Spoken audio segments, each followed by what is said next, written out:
नमस्कार, मैं डॉक्टर सुदेश कांतेजा आप सभी का डीएस एकेडमी की इस ऑनलाइन प्लेटफॉर्म पे स्वागत और अभिनंदन करती हूँ। जैसे कि आप देख रहे हैं, इस समय की कक्षाओं में हम चल रहे हैं भाषा विज्ञान में। भाषा विज्ञान में भी हम इससे पहले की क्लासों में कुछ विशेष तथ्य देख चुके हैं भाषा के संबंध में, और भाषा को विभाजित करने के बाद में, उसके बाद में विशेषताओं के बाद में हमने देखा था कि भाषा के बाद में जो आर्य भाषा है उसको कितने जो हमारी भारतीय भाषाएं हैं उनको कितने भागों में विभाजित किया गया था। इससे पूर्व की क्लास में हमने देखा। आज की इस क्लास में हम देखेंगे मध्यकालीन आर्य भाषा, या जिसको कहें उसके भी तीन जो है विभाजन किए गए हैं। मध्यकालीन आर्य भाषा को पढ़ें इससे पहले हम आपको बता दें कुछ सूचनाएं हैं कि डीएस एकेडमी का जो नया बैच चल रहा है उसमें क्लासेस जो कक्षाएं हैं वो बहुत आगे आ गई हैं।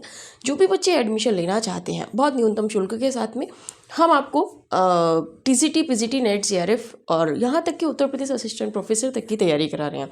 कक्षाएँ एकदम नवीन हैं और इसमें जो हमने पूर्व में पढ़ा है इस फ्री वाले बैच में, इससे ज़्यादा हमने वहाँ पे तथ्यों में वृद्धि हुई है और इसी के साथ में अवधारणात्मक और तार्किक रूप से इस बार हम चल रहे हैं। कुछ शॉर्ट ट्रिक्स के माध्यम से भी हम इस बार अपने साहित्य को समझते हुए चल रहे हैं, यानी कि हम साहित्य को समझ नहीं रहे हैं, हम साहित्य को पढ़ नहीं रहे हैं, हमारा साहित्य पढ़ते पढ़ते याद हो रहा है। ठीक है, तो चलिए, जो भी बच्चे एडमिशन लेना चाहते हैं या डीएस एकेडमी की तरफ से एक टेस्ट सीरीज चलाई जा रही है, यदि आप टेस्ट सीरीज भी ज्वाइन करना चाहते हैं तो डिस्क्रिप्शन में कॉन्टैक्ट नंबर है या क्लास के अंतिम में नंबर आपको प्रोवाइड करा दिया जाएगा। जो भी आपको जानकारी लेनी है, बैच ज्वाइन करना है तो जल्दी ही कर लीजिए। बहुत अत्यल्प शुल्क के साथ में हम आपको यहाँ पे तथ्य दे रहे हैं। प्रत्येक पंक्ति का अर्थ और जो महत्वपूर्ण उसकी विशेषताएँ हैं, या किसी भी जो कोई भी जो रचना है, देखिए हम इस बार कुछ अलग तरीके से तथ्यों को लेके चल रहे हैं। यहाँ पे इस बार जो हम रचनाएं पढ़ा रहे हैं, रचनाओं के मूल में रचनाकार का उद्देश्य छिपा होता है, यानी कि मूल का मतलब है रचना के नाम में। तो इस तरह के तथ्यों से भी परिचित कराते हुए हम आपको चल रहे हैं, जिससे आपको समझ में आ जाएगा कि हाँ, इस रचना का जो वर्णीय विषय है वो क्या है। इस तरह के तथ्यों से भी इस बार हम आपको परिचित कराते हुए चल रहे हैं और बहुत सरल तरीके से इस बार की जो कक्षाएं हैं बहुत चल रही हैं। जो भी बच्चे एडमिशन लेना चाहते हैं डिस्क्रिप्शन में कॉन्टैक्ट नंबर है, आप एडमिशन ले सकते हैं। चलिए बात करते हैं आज की क्लास में।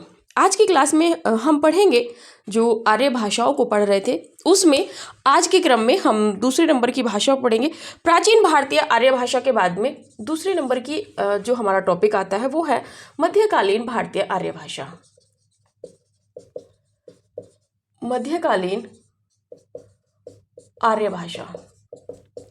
अच्छा, एक चीज़ और, यहाँ पे एक बच्चे का फ़ोन था, मतलब उसने फ़ोन किया था एक कुछ तथ्यों के लिए। तो देखिए, जब आप हमसे किसी तथ्य से जुड़े हुए हैं, पहली बात तो अगर आपको नहीं समझ में आ रहा है तो आप कमेंट कीजिए। इसीलिए कहते हैं कि हम जो आपको पढ़ा रहे हैं आपको कहीं पे नहीं समझ में आया है तो आप कमेंट कीजिए, और अगली क्लास में हो सकता है या उससे अगली क्लास में, जैसे भी हमें कमेंट का पता चलता है, हम आपकी जो समस्या है उसका समाधान करने का पूर्ण प्रयास करते हैं। देखिए, यहाँ पे अपने में पूर्ण कोई नहीं है, सब अपूर्ण है। कुछ हर किसी में त्रुटियाँ रहती हैं, मुझ में भी होंगी, आप में भी होंगी, सभी में रहती हैं। लेकिन आपको धैर्य के साथ में समझ के थोड़ा सा आगे को बढ़ना होता है। आपको अगर कोई तथ्य एक बार में समझ में नहीं आ रहा है तब आप हमसे बताइए, जितना हमसे होगा हम उतना तथ्यों को आगे बढ़ाएंगे। एक बच्चे को समस्या थी कि ईसा पूर्व और ईसवी को वो नहीं समझ पा रहा था। क्यों नहीं समझ पा रहा था? क्योंकि जहाँ पे हम बात करते हैं ईसा पूर्व की, तो वहाँ पे हम चलेंगे जैसे कि 1500 ईसा पूर्व से 1000 ईसा पूर्व। ठीक है, ईसवी में क्या है, हम एक से चलेंगे, जैसे कि हम सपोज माने यहाँ से हम चलेंगे तो 1000 और 1000 से 1500 ईसवी। यानी कि उस बच्चे की समस्या ये थी कि यहाँ पे क्रम घट रहा है और यहाँ पे क्रम बढ़ रहा है। बता दें आपको कि यहाँ पे एक आधार मान लिया गया है ईसा। यानी कि ईसा मसीह का जो जन्म है, ईसा मसीह के जन्म से पूर्व का जो समय है वो इधर लिखा जाता है। ठीक है, यानी कि यहाँ पे जो है वो तथ्य घटते हुए आएंगे, जैसे कि 1500 से 1000, 1000 से फिर 500, 500 से फिर आप बात करेंगे 1। ठीक है, तो अब जो ये 1 आया है ये यहाँ पे आ गया है, 1 यहाँ पे आ गया 1। ठीक है, अब ईसा, ये तो पूर्व की बात है, जैसे कि हम पढ़े थे आदिकाल, भक्ति काल, या कहें आपके आधुनिक काल में। ठीक है, आधुनिक काल में या समकालीन काल में हम पढ़े थे कि या उपन्यासों में बात करें तो प्रसाद युग, प्रसाद पूर्व युग और प्रसादोत्तर युग। ठीक है, तो यहाँ से समझिए कि यहाँ पे ईसा मसीह का जन्म है, इससे ये पूर्व का समय है, यानी कि ईसा पूर्व, ईसा के पूर्व का समय। ठीक, और यहाँ पे बाद का समय आ जाएगा जो हमारा ईस्वी चलता है, यानी कि 1 ईस्वी से 500 ईस्वी, 1000 ईस्वी और 1500 ईस्वी, इस तरीके से ये समय इस समय चल रहा है। और इस समय भी हमारा 2024 ईस्वी। ठीक है, ये है अगर आपको समझ में आया हो तो। ठीक, बहुत सरल रूप में मैंने आपको समझाया है, उपन्यास का यहाँ पे उदाहरण दिया है, उससे बेहतर आप नहीं समझ पाएंगे। ठीक है, यानी कि इनके जन्म से पूर्व का जो समय है वो, और इनके जो जन्म के बाद का समय है वो ईस्वी है। ईसा मसीह के जन्म से पूर्व का जो समय है वो ईसा पूर्व है। आई होप कि आप इस चीज़ को, इस तथ्य को समझे होंगे। चलिए आगे बात करते हैं। वैसे ये हिस्ट्री का विषय है और मुझे नहीं पता था कि बच्चे को नहीं पता है, अगर पता होता तो फिर मैं शुरू में ही समझाती, क्योंकि मेरा उद्देश्य रहता है कि जहाँ पे कोई शब्द आता है मैं उसको वहीं पे क्लियर करती हूँ। चलिए बात कर रहे थे मध्यकालीन भारतीय आर्य भाषाएं। ठीक है, यहाँ पे बात करें तो समय की, तो 1500 ईसा पूर्व से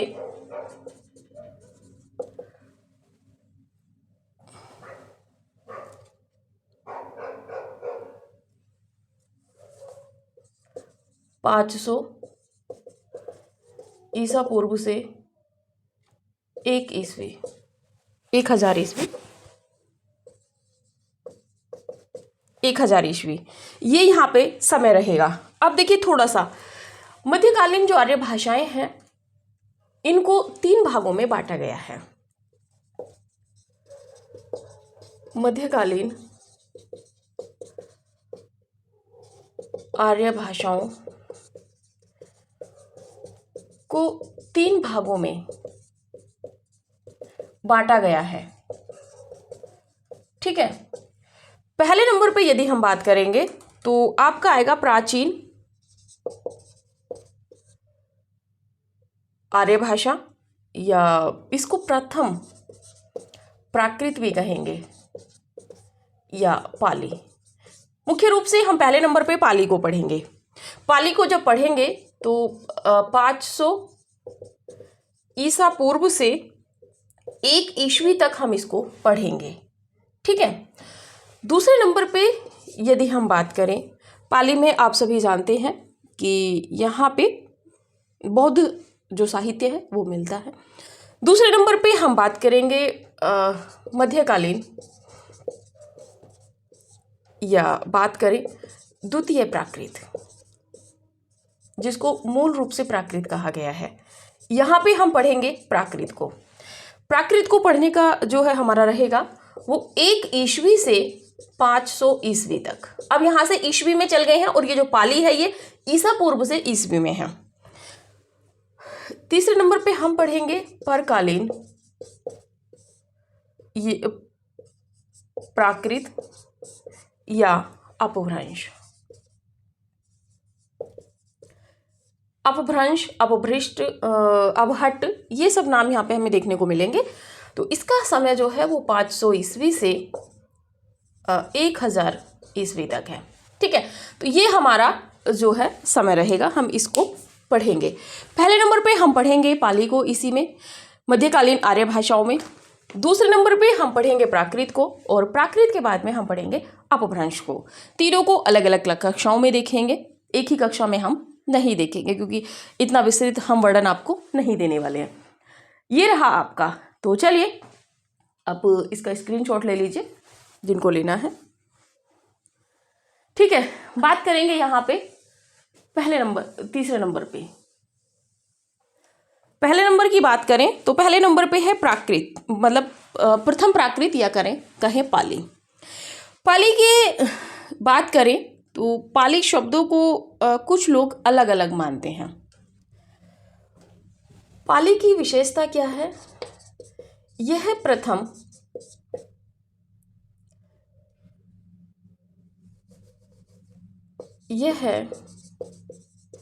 देश की यानी कि भारत की प्रथम देश भाषा है, प्रथम देश भाषा है। पाली के विषय में यदि बात करें तो इसे अभिलेखीय या शिलालेखीय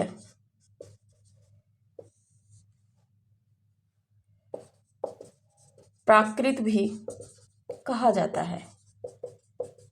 देखिए, अभिलेखीय यानी कि अभिलेखों में ये उद्धृत है या शिलालेखों पे भी ये पाई गई है, इसीलिए इसको जो प्राकृत है या कहे पाली जो है, ठीक है, तो ये इसमें लिखी गई है, शिलाओं पर भी ये लिखी गई है, इसलिए इसको शिलालेखीय प्राकृत भी कहा गया है या पाली।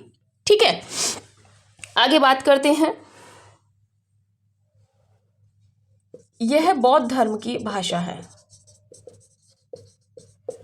यह बौद्ध धर्म की भाषा है।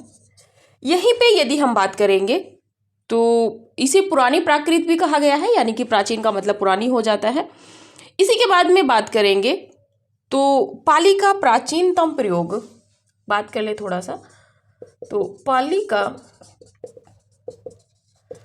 प्राचीनतम प्रयोग, ठीक है, प्राचीनतम प्रयोग दीपवंश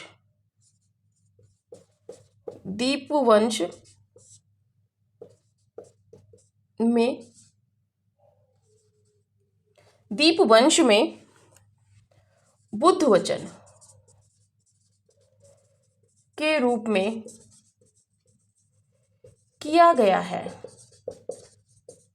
ठीक है, और जो श्रीलंका के लोग हैं वो इसे मागधी कहते हैं। श्रीलंका के लोग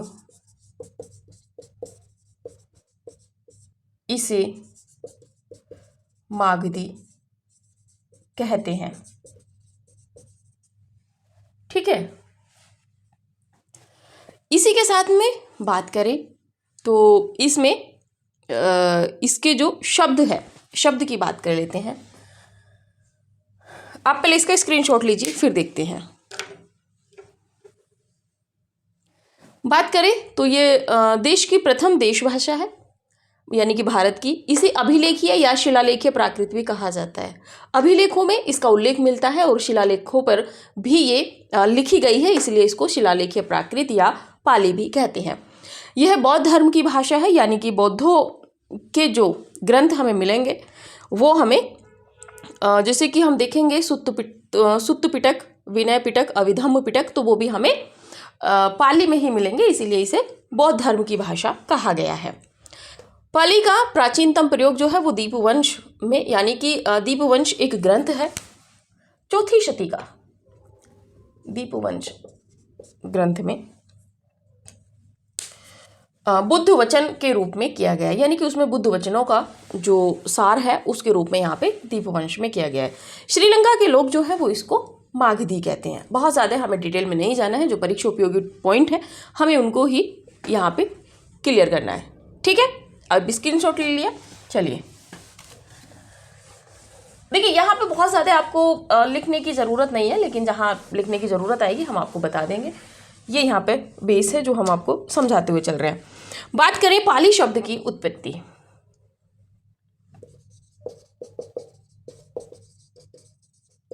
पाली शब्द की व्युत्पत्ति या उत्पत्ति। अब इसके विषय में देखिए, सब जो विद्वान हैं वो अपना अलग अलग मानेंगे। कोई किसी शब्द से मान रहा है, कोई किसी शब्द से मान रहा है, तो इन सब तथ्यों को हम जानेंगे। लेकिन हाँ, कौन किस अर्थ में मान रहा है, यहाँ से प्रश्न जरूर बनता है। अभी तक जो पढ़ा उसमें प्रश्न बहुत कम बनने के चांस है, लेकिन यहाँ से प्रश्न बनेंगे। वैसे वहाँ से भी हर लाइन से प्रश्न बने हुए हैं, बन जाएंगे। पहले नंबर पे बात करें तो यहाँ पे है पल्ली से पाली शब्द की व्युत्पत्ति हुई।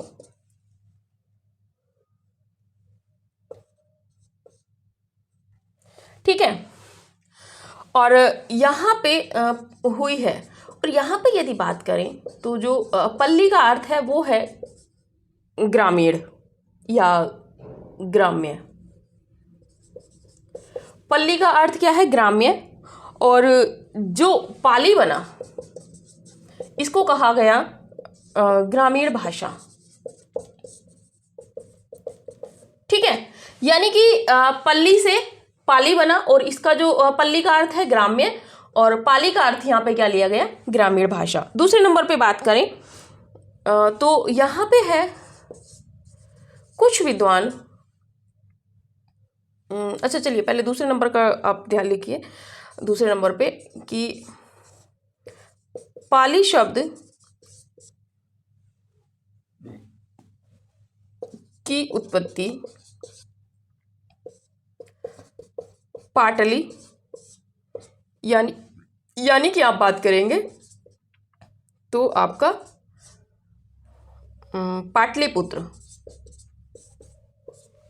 पाटलिपुत्र से भी मानी जाती है। और पाटली जो यहाँ पे है इसका मतलब है मगध की भाषा। ठीक है, इसीलिए श्रीलंका के लोगों ने इसको मागधी भी कहा है। बात करें तो या एक तरीके से तीसरे नंबर पे बात कर ले यहाँ पे कि जो कुछ विद्वान है वो यहाँ पे पल्ली को प्राकृत का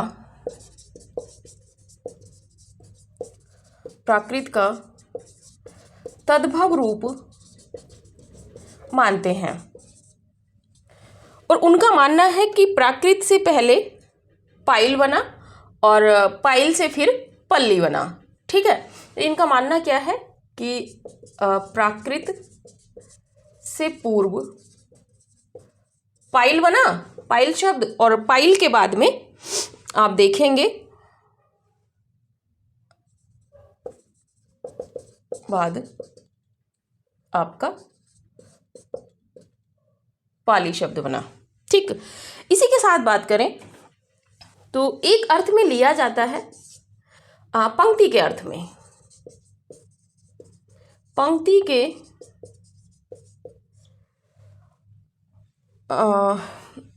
पाली के अर्थ में, पाली के अर्थ, पंक्ति के अर्थ से भी पाली शब्द व्युत्पन्न माना जाता है। ठीक है, और पाली शब्द से पंक्ति से क्यों माना जाता है? क्योंकि जो बुद्ध वचन जो दिए जाते थे वो पंक्ति में रह के लोग उनका आचरण करते थे, इसलिए। ठीक है, आगे करें। 5वें नंबर पे है, माना जाता है कि बौद्ध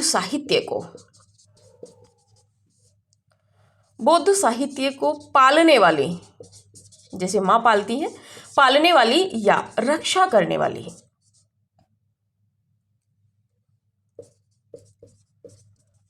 वाली भाषा पाली है। कहा जाता है कि बौद्ध साहित्य को किसने पाला है? पाली ने। बौद्ध साहित्य की रक्षा किसने की है? तो वो भी पाली ने की है, इसलिए इसको पाली कहा गया है। यहाँ से हर लाइन से प्रश्न बनेगा आपका, जो महत्वपूर्ण था कि शब्द को किसने क्या माना है। ठीक है, जैसे कि पल्ली से पाली शब्द की व्युत्पत्ति, यानी कि पल्ली का अर्थ है ग्राम्य और पाली जब बना तो ग्रामीण भाषा। पाली शब्द की उत्पत्ति पाटिल यानी कि पाटली यानी कि पाटलिपुत्र से भी मानी जाती है, जिसमें माना गया है कि मगध की भाषा। पल्ली को प्राकृत का तद्भव रूप भी माना गया है, जिसमें कहा गया है कि प्राकृत से पूर्व ये पायल था और उसके बाद में पाली हुआ। पंक्ति के अर्थ में भी पाली शब्द व्युत्पन्न माना जाता है और बौद्ध साहित्य को पालने वाली या रक्षा करने वाली जो भाषा है उसे भी पाली कहा गया है। अब देखेंगे विद्वानों ने कैसे कैसे पाली शब्द को एक क्रम में रखा है और उसके बाद में जो कुछ विशेषताएं हैं और ग्रंथ देखेंगे। आप स्क्रीनशॉट लीजिए थोड़ा तेजी से। देखिए, जितना परीक्षा उपयोगी है उतना आपको पढ़ाया जा रहा है समझाने के साथ में। आपको नहीं समझ में आता है कमेंट कीजिएगा, फिर से दोबारा से आपको समझा देंगे।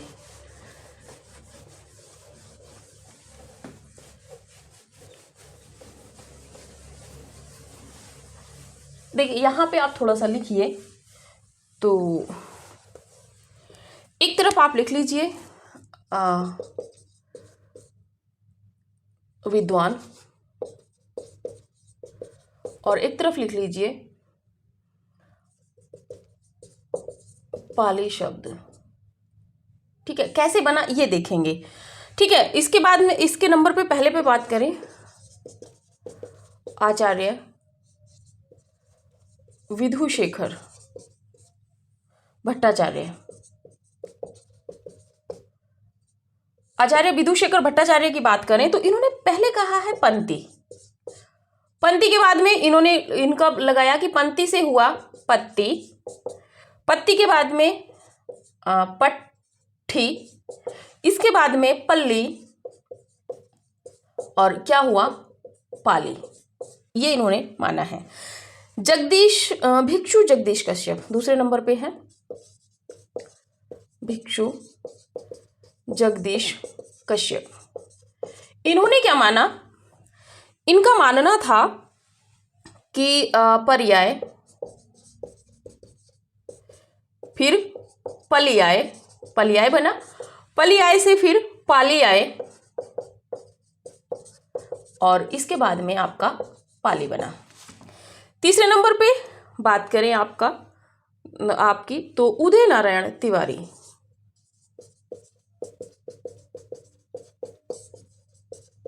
देखिए, बहुत विस्तृत हम आपको दे रहे हैं। उदय नारायण तिवारी ने क्या कहा है कि पाधन णीय धन ली, इससे क्या बना है बराबर आपका पाली। ठीक, यहीं पे बात करें आपकी तो फोर्थ नंबर पे मैक्स मूलर। मैक्स मूलर की बात करें तो पाली की इन्होंने पाटली और फिर पाली, इन्होंने पाटलिपुत्र से पाली की उत्पत्ति मानी है। ठीक है, ये हुआ। बहुत ज़्यादा यहाँ से प्रश्न नहीं रहेंगे। बात कर लेते हैं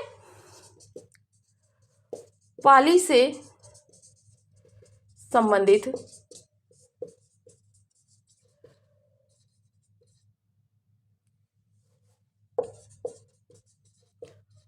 महत्वपूर्ण ग्रंथ। बहुत ज़्यादा नहीं है, जो परीक्षा उपयोगी दृष्टि से महत्वपूर्ण है उन्हीं को देखेंगे। अट्टकथा साहित्य पहला है, अट्टकथा साहित्य, और ये किसने रचा है तो आचार्य बुद्धघोष। आचार्य बुद्धघोष, ठीक है, 5वीं शती में है। दूसरे नंबर पे बात करेंगे तो विशुद्धिमग्ग,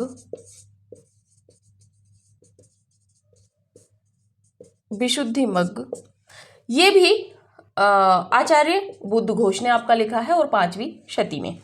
तीसरे नंबर पे बात करेंगे आप तो कच्चायन व्याकरण, और इसके जो रचनाकार हैं वो महाकच्चायन। ठीक है, और 7वीं शती का है ये। इसमें एक बात और है कि इसे कच्चायन गंध भी कहा जाता है। इस ग्रंथ को आप अलग से लिख लीजिएगा, कच्चायन गंध भी इसको कहा जाता है। मोगलान व्याकरण, मोगलान व्याकरण। बात करें तो किसने रचा है, तो मोगलान ने। ठीक है, ये 12वीं शती का ग्रंथ है। विशेषता इसकी ये है कि पाली का सर्वश्रेष्ठ व्याकरण जो है ये माना जाता है। सदनीति व्याकरण,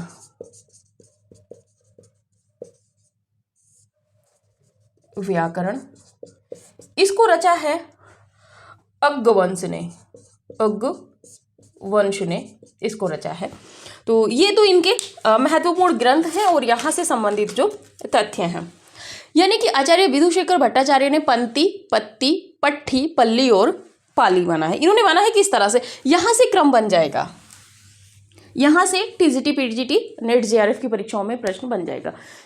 भिक्षु जगदीश कश्यप ने माना है पर्याय, पल्याय, पालियाय और पाली। उदय नारायण तिवारी ने प धन ऋण धन ली यानी कि पाली, उन्होंने संधि विच्छेद करके माना है। मैक्स मुलर ने पाटलिपुत्र से पाली की उत्पत्ति मानी है। पाली से संबंधित जो महत्वपूर्ण ग्रंथ है, अट्टकथा साहित्य बुद्ध घोष की 5वीं शती की है। विशुद्धि मग्ग, ये भी आपकी आचार्य बुद्ध घोष की 5वीं शती की रचना है। कच्चायन व्याकरण की बात करें तो महाकच्चायन ने 7वीं शती में लिखा है। मोगलान व्याकरण की बात करें तो मोगलान ने 12वीं शती में लिखा है और ये पाली का सर्वश्रेष्ठ व्याकरण ग्रंथ है। सदनीति व्याकरण की बात करें तो ये अग्गवंश ने लिखा है। स्क्रीनशॉट ले लीजिए आप, उसके बाद में देखते हैं जो पाली की कुछ विशेषताएं हैं, क्योंकि बहुत ज़्यादा इसमें इतना ही है, इससे ज़्यादा यहाँ पे तथ्य आपको नहीं मिलेंगे। जितना परीक्षा उपयोगी तथ्य है उतना पढ़िए, ज़्यादा को पढ़ के क्यों छोटे से मस्तिष्क में आपको भार डालना है। चलिए, वैसे ही पाठ्यक्रम का आप इतना भार लेकर बैठते हैं तो इससे ज़्यादा आप ना लीजिए। सरल सरल तथ्यों को पढ़ते हुए चलिए, जितना परीक्षा उपयोगी है उतना ही हम आपको पढ़ा रहे हैं। बल्कि जो पेड बैच है उसमें तो तथ्यों को और भी सरल रूप में यहाँ पे कर दिया गया है। जितना सरल है उतना किया जा रहा है। इस बार और ज़्यादा शोध किया जा रहा है। कहते हैं ना कि हर बार शोध एक नवीन होता है, तो इस बार की कक्षाओं में जो पेड बैच है उसमें जो शोध है वो बहुत अच्छे से चल रहा है। उसमें है कि रचनाओं का नामकरण क्यों, मूल क्यों, मतलब अब आपको जो बहुत चर्चित रचनाएं हैं जहाँ से प्रश्न बनते ही बनते हैं, उन तथ्यों को इस तरह इस बार दिया जा रहा है कि आप पढ़ेंगे नहीं, रटेंगे नहीं, आपको स्वतः याद हो जाएगा 1 से 2 बार की क्लास देखने में। चलिए बात करते हैं तो पाली की विशेषताएं।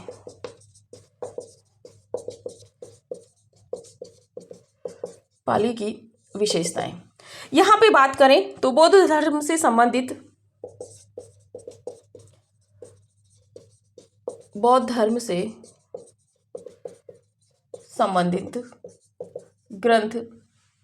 ग्रंथ में आप देखेंगे सुत्त पिटक,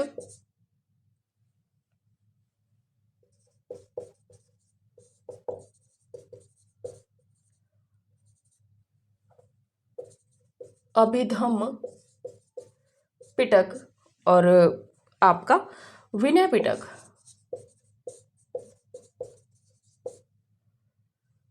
लिखे गए।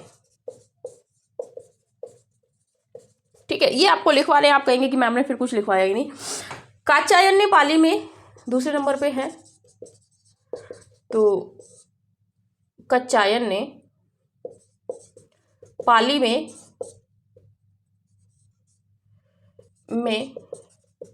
41 ध्वनियां मानी हैं, जिनमें बात करें तो 8 स्वर और 33 व्यंजन।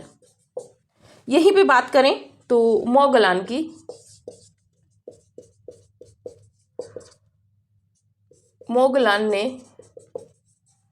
पाली में 43 ध्वनियां मानी हैं, 43 ध्वनियां मानी हैं।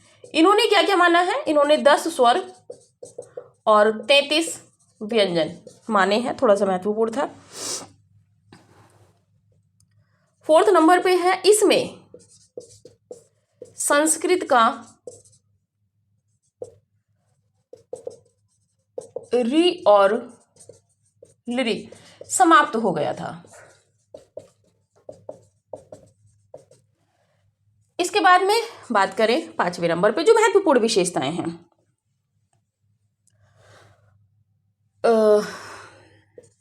इसमें देखेंगे आप तो यहाँ पे अगर बात करें संस्कृत के अनुसार तो नपुंसक लिंग